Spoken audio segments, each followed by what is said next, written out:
Hello, and welcome to episode 25 of Match It and the Other Guy.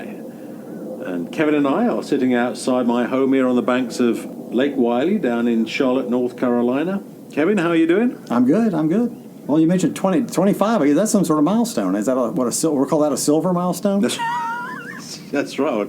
Diamond Jubilee, is that? No, I think that's 75 or something. Oh, is it? Like I'm never very good at that. Yeah. When we get to 75, we'll let you know. Okay. Hopefully, you'll know when we get there. But, Yeah, all right. But yeah, we'll call this a milestone and move on. Yeah. Yeah. Well, congratulations for getting up to episode 25. Absolutely. And they said it'd never last. There you go. Yeah. What are we talking about today? Well, we've definitely, in the past, we enjoy and have hit on modes of transportation a number of times. We've covered first cars, we've covered bicycles, and we've covered mass transit, that type of thing. Yeah. But boating. Let's talk about boating this time. Boating? Well, yeah, okay. Start us off. What's your great boating story? Well, my experience actually goes back to our very earliest memories. My family was always into boating, and come to find out, it happened because when my sister was younger, my dad's best friend that he'd grown up with, they were trying to find something that, as they were having kids, that they could bring the whole family in. My dad and Steve, Okay. his friend, always liked a motorcycle and such like that, but that wasn't something they could bring the family and get them involved in with having little kids and such. So they both decided to buy boats and kind of really enjoyed getting into the boating hobby. Yeah. No, I do. I have only owned one boat in my entire life, and it's the boat in my little boathouse here down at the lake. I've never had a boat in England or down in France. So this is my first boat experience, which is a 1967 Starcraft. Yep. Didn't pay an awful lot of money for it, surprise, surprise, and it wanted restoring. So I've never worked on a boat before, so it's kind of a fun learning experience for me. And it has a little Evinrude 40 horsepower big twin engine, also from 1967, that was seized, and the transmission was seized on it as well. So I had quite a time online looking through eBay trying to find parts for that to restore it, but slowly over a couple of years I did manage to get all the parts. Had to make the new seats on the inside and some of the, I don't know, I'll call it superstructures because I'm not really sure the technical terms for boats. Some of the structure underneath the dash at the front of the boat I had to renew, which had been water damaged, and rewire it, and new fuel system on it, pretty much knew everything. But it was a fun experience and a great sense of achievement to finally hear the engine fire up and run and then get it in the water.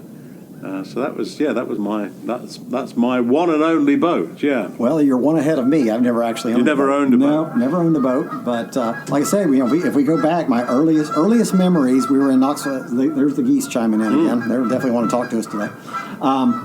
But when I was little, before I even came along, Mom and Dad were very active members of the Knoxville Boat Club. Really? And it wasn't too far from our house, actually. You kind of wind your way, and then you go down this little thing, cross a little creek, and go up to the property. And I remember, going there regularly as a kid. And when I first started going, they had a little clubhouse that actually was floating. You'd go kind of across a little landing onto this, floating party room, right? And they had a little, tables and bar in there and stuff like that. Yeah. And eventually, they took on the land. They built a structured one, which still stands today. The same building. Does it really? Yeah. And there was I believe the story goes that there was a person that owned the land, Mr. Badgett, and at the time he was elderly back then. Okay. And I still remember they would have these grand birthday parties for Mr. Badgett, and I remember attending those. And he was always so nice, and he would always let me have the toys off his cake. Like he was an old farmer. Yeah. And they would almost always make him a cake with little tractor on it. Little tractor, a little plastic cow or plastic pigs and stuff. And he always let me have those at the end of the party.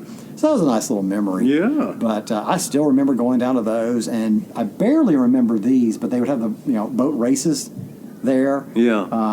My dad has some trophies. He raced some. Did he and really? these were just, they must have been, I never watched him do it, so it's probably before my time of memory.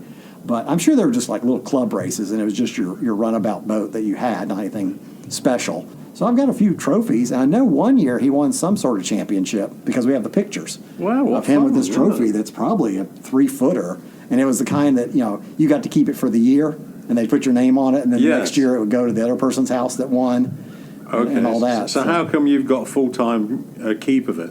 When you win a trophy like that, they let you, as the winner, take it home for the year. Okay. Now, the next year, somebody else may win, it goes to them.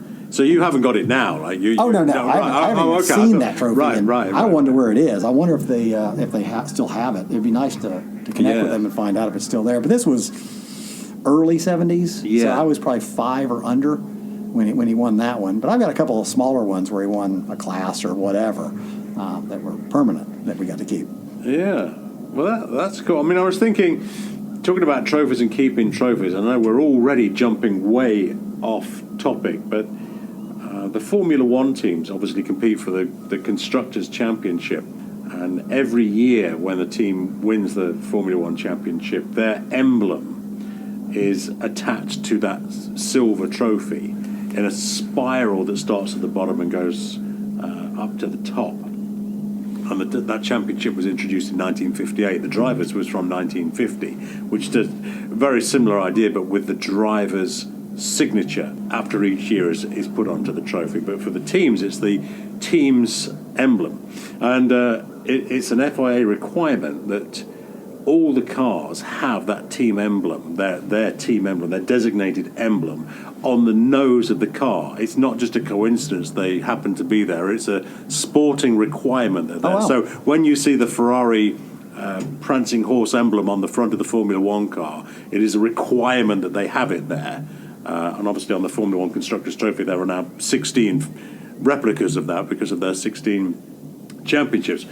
I know we're way off base with this. The reason I mention it is because obviously there is only one Constructors' Championship, but when a team wins the championship trophy, they have a replica made, a precise replica of it made, so it's in the factory. Yeah. So when Red for their Bull, trophy room. yeah. So when Red Bull, for example, they did this wonderful thing where they had the trophy, and Benetton did the same thing, have the trophy in the reception area of the factory. And I remember Red Bull announcing through social media, if anybody in the area wants to come and have a look what the Formula One trophy looks like, it's there on display. We're not going to hide it away. We want you to come and look at it. We want you to take notice of it. Oh, that's so that's fantastic. why I asked you about your trophy. Did you have to give it back? Yeah, Or did yeah. you have a replica made of it? Yeah, just have the few pictures. It's funny. It's the picture is Dad standing next to it.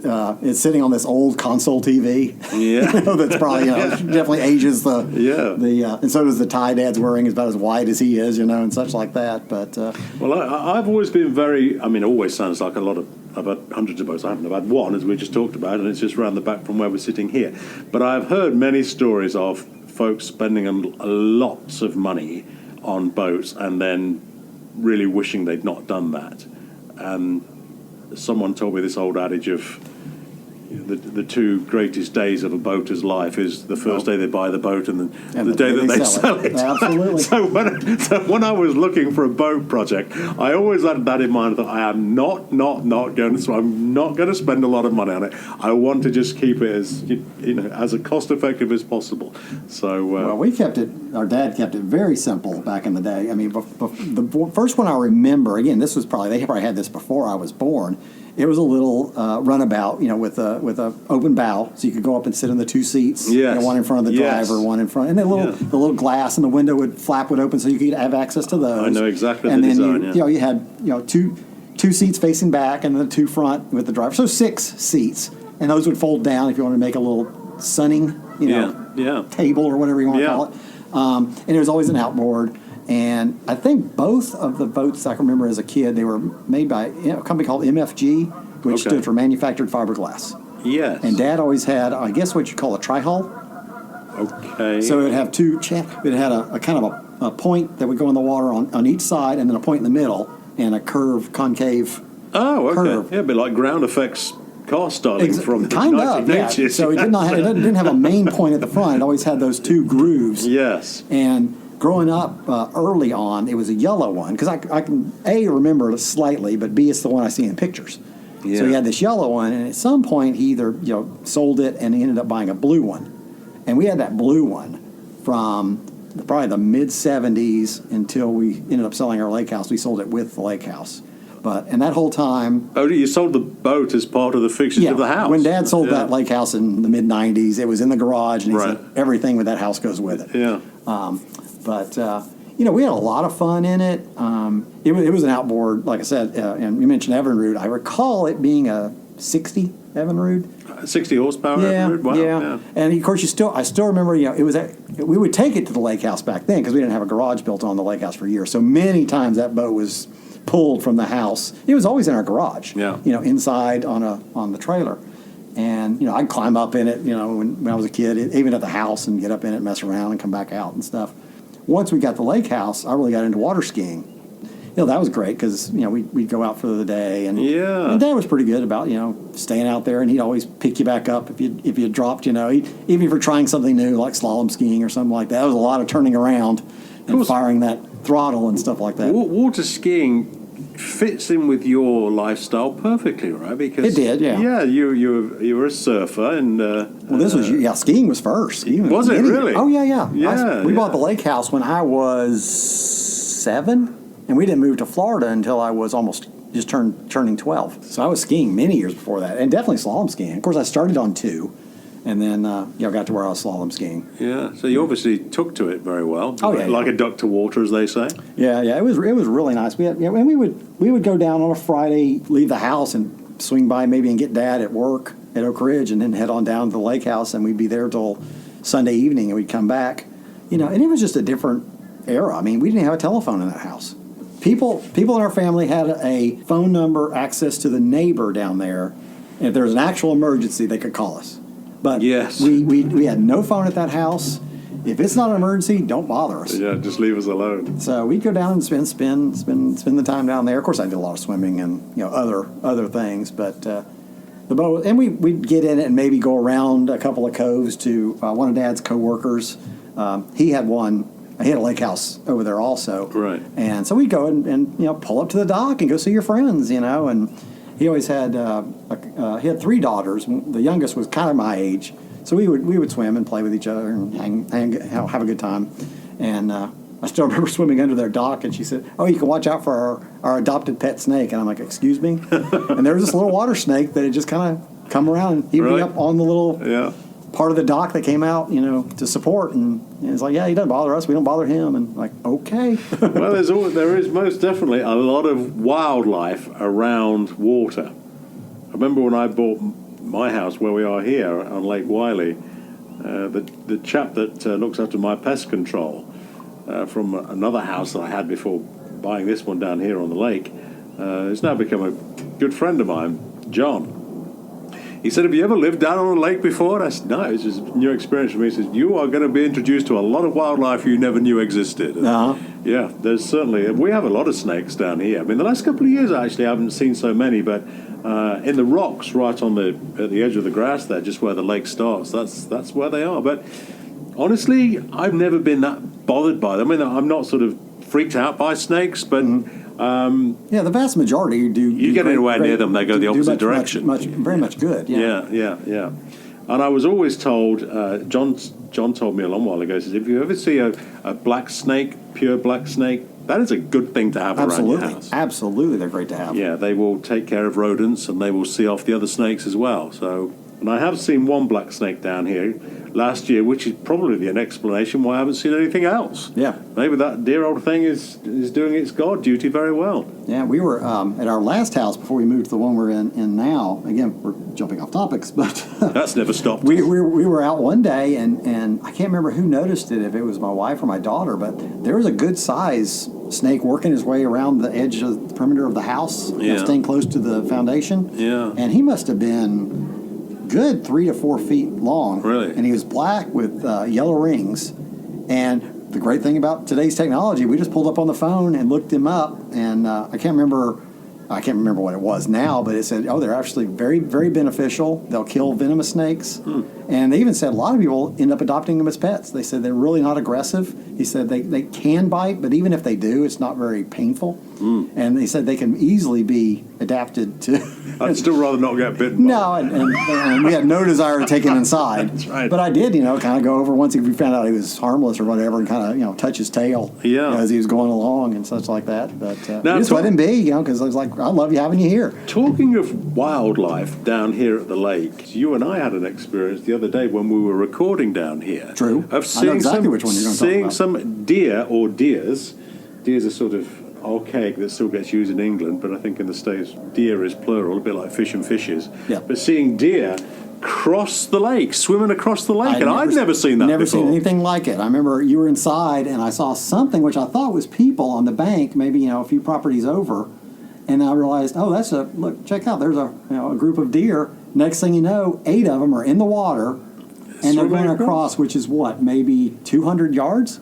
At least 200 yards to the other point on the opposite side of the cove where we are here on Lake Wylie. Yes, and that was a tremendous thrill to see that. Yeah, we watched them get out, and they kind of shook off, kind of like a dog, and kept going. And just I didn't even know they could swim, so and just kept going. But the other thing that surprises me about deer down here, and it's not just Charlotte, it's pretty much all over the world, is there is a lot of construction going on, and therefore, tragically, a lot of the forest and woodland is being destroyed they get displaced. for new construction, new houses. But you still see the deer. They don't seem to need an awful lot of forest land to breed and survive. Yeah. Well, where we live, we're in a very, not close to the uptown, hustle and bustle, but we're in a very populated area, and we get deer in our backyard regularly. Yes. It may be 2, it may be we've seen up to 8 to 10 at one time. It has not been that many in the past couple of years in one grouping. But I love to see them, and I know some folks don't like them, and they say, well, deer eat the plants, and I get all of that, I do. But I love to see them down here. And in the mornings, I'm quite an early riser, and often up before sunrise, and I can look outside my bedroom window or down on the lounge towards just the very tip of the point down here, and quite often see 5, 6, or 7 deers sitting there and just enjoying the morning, staring out over the lake. I'm not quite sure what they're looking for, but quite fun to see that. Yeah. Well, speaking of early risers, that reminds me, kind of back to where we were. That's right. Down at the lake. Meanwhile, back to the topic of boats. Our lake house, we had neighbors, and this was 3 houses down. There was a family, and they had a son that was right at my age, if not a year so separated, Sam. And Sam loved to fish.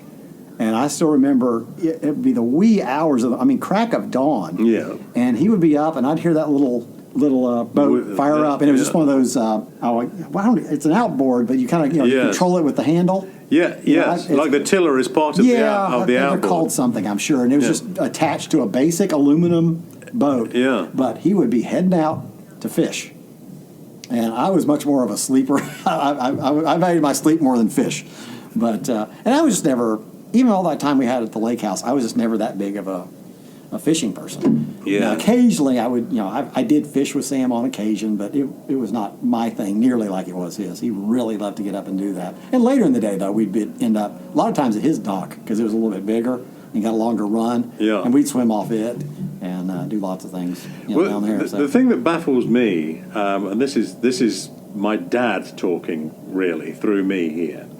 My dad was a great fan of fishing. Just trout fishing in ponds and streams and rivers. But whatever he caught, we would eat. Nothing was going to be put back in, nothing was going to be thrown back. And it always baffles me here when I see folks on the lake fishing, and they obviously fishing on the lake quite a lot and in competition fishing. Yeah. They'll catch it, and within seconds, the fish is back in the water. And I can almost hear my dad saying, now, what on earth are they doing putting the fish back in the water? Get it in the pan, that's going to be lunch, or that's going to be dinner. Well, different people are very passionate about whatever their sports or pastimes are. And, we've touched on pastimes fairly recently. But I just look at some of these things going, that their setup is probably $50,000 for them to go out there and Yeah. catch fish Well, during the day. Yes, the competition fishermen seem very devoted to that hobby. Oh, they're a whole other breed. But just Yeah. the casual guy that's got this set up, it's like, that's pretty amazing. You must really like to fish. So, Yes, I've never really been much of a fisherman. My dad was a man of very minimal patience, and I don't think, being young kids gambling around his feet used to irritate him at the best of times. So the idea of going with him when he was fishing, and of course the idea is to be quiet and not scare the fish, and this great time of contemplation and calm reflection when fishing, and young kids around him, I don't think it really gelled that he should teach us to fish. I mean, he kind of did, but I never really took to it. But I do very much like the idea of fishing and catching a trout when out camping and cooking it. Oh, yeah. And that's I a can fun see that. thing. And I have done And that. that's I have done it as a kid, but not very often. that's something I consider myself appreciating more in these latter years, than my younger days. So, maybe one day. Yes, but I see a lot of competition fishermen out here on the lake, and certainly on a Saturday morning, and they will be out on the lake before, if it's before sunrise or sunrise, it's right on the knockings of sunrise. Yeah. They are obviously very, very keen on it. My talking about my boat and restoring my little Evinrude engine. One problem I had with that, even after when I got the boat on the water, it would have this tendency to the engine would just cut out and store on the water. And I was trying to trace this problem, figuring out exactly if it was a fuel problem, what was the fuel problem, or if it was an ignition problem. And the carburetor from 1967 was very worn, and previous owners over so many decades had done all sorts of modifications to it, and it certainly wasn't in the best of shape. But talking about the joys of the internet and finding components, I went online, and there was a chap advertising a brand new carburetor for exactly my engine. I thought, he said, it's new old stock, it's in the box, it's exactly what you want. Oh, that's awesome. Never been used. Yeah. I can hardly believe it.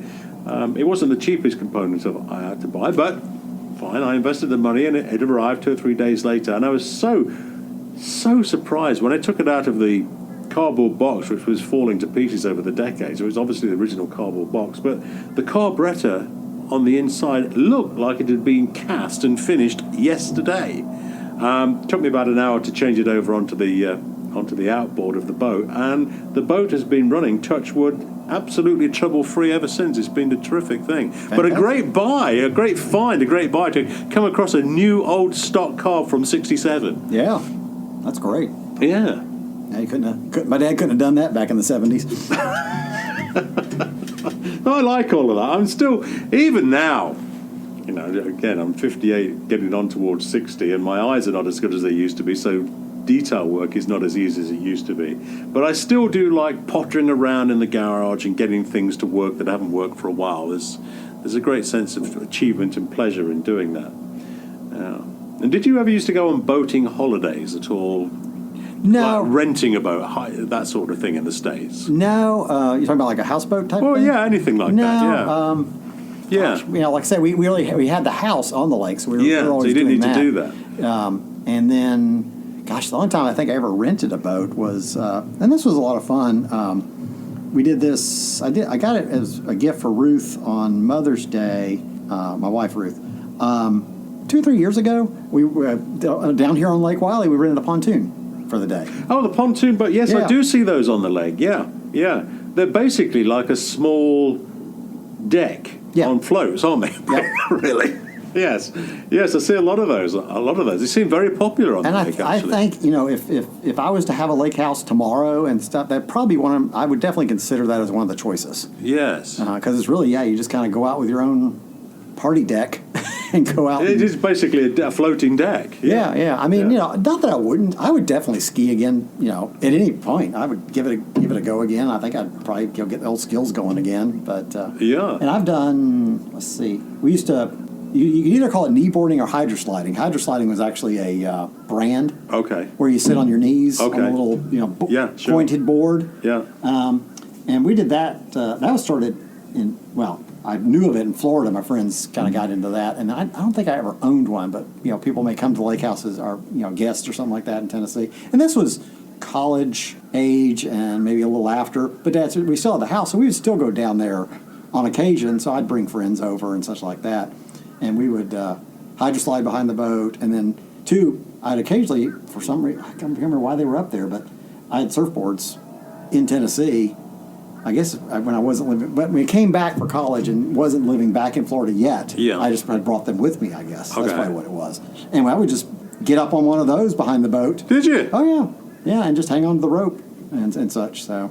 So skiing along on a surfboard? Yeah. Oh, cool. Because I've it's just never like seen a that. big, kind of Sure, I see that now. I've never seen it done, but I can see the reason for doing it. Yeah, so I had them. That was it. Yeah, I brought them back up when Mom and Dad moved back to Tennessee, and I wasn't living down there anymore either. So I had them, just probably kept them maybe in the boat, from what I recall. I remember one time I had this really long board. I think I mentioned that before. The friend that had my old boss had it under his house, and I pulled it out. I wanted to try that behind the boat. Well, our main runabout boat wasn't working.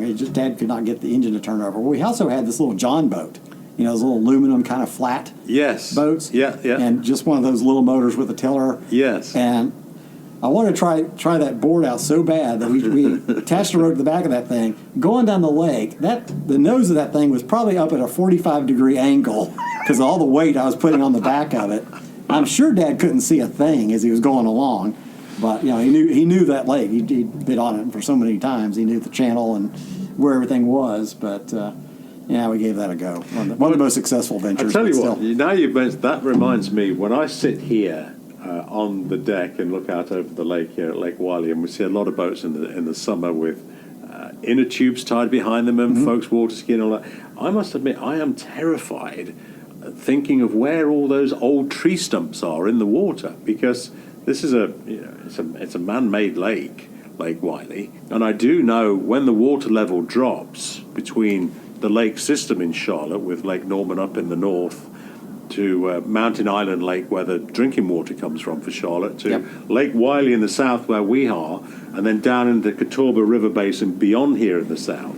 The folks that manage the lake system are often playing with the height of the lake waters. Of course, they do all over the country, all over the world, and preparing the lake level when bad weather is expected to drop the level and help it that way. But anyway, when the level of the lake drops down, and sometimes it can drop down 5 feet from where it is now, for example, which is fairly full today, I do see tree stumps in there from when it was a forested area. And I'm always kind of worried where those tree stumps are when folks are out on the tires. Fortunately, touch wood, I've never seen an accident, but I am very concerned about it, I must say. Yeah, I will say the lake that we were on, I believe was man-made. I'm pretty sure it was, but I think all that was very cleared out. It was always deep, in even our little cove. Yeah. You went far enough out, just walking, you could just feel it, and Drop there away, wasn't shelving anything down, like that. yeah. But it was one of the guys that lived next door to us. He lived there permanently. That was where he lived. He worked. I think he might have worked in Oak Ridge too, or maybe Rockwood, Tennessee, or something. But so he was down there all the time. Well, he had a houseboat that was always docked. But what he would do in the winter, they would drop Watts Bar Lake, which is the lake we were on every winter, and essentially you could go from the seawall and walk maybe 10 feet of dry. That's how far it would drop. It was just dry, and then it was much lower, obviously, and how you could see a dry lake bed, you mean? So, they would drop it enough to where you would normally be up to the seawall during the summer, right on the water, to where you maybe had to walk 10 feet to actually hit water at that point. He had anchored a floating tire with a big welded O-hook out in the water. Okay. This tire stayed out there anchored 24/7, 365. It was there for years. And it was just in the middle of the cove there. And Dad was always saying, he said, that thing has no light on it, no nothing. Somebody could come barreling through here at night and tag that thing. I know, it's terrifying. But nobody ever did that we knew of. Yeah. But what he would do is when they would drop the lake, he would move that houseboat out and just anchor it, and it would just float in the middle of our cove Yeah. until the lake rose again, and he put it back on the dock. He was always an interesting character anyway. But I still remember sometimes, we'd climb up on that houseboat and run off the back of it and jump in the water in the summer. I must admit, I absolutely adore life down here on the lake. I find it very tranquil, very calm.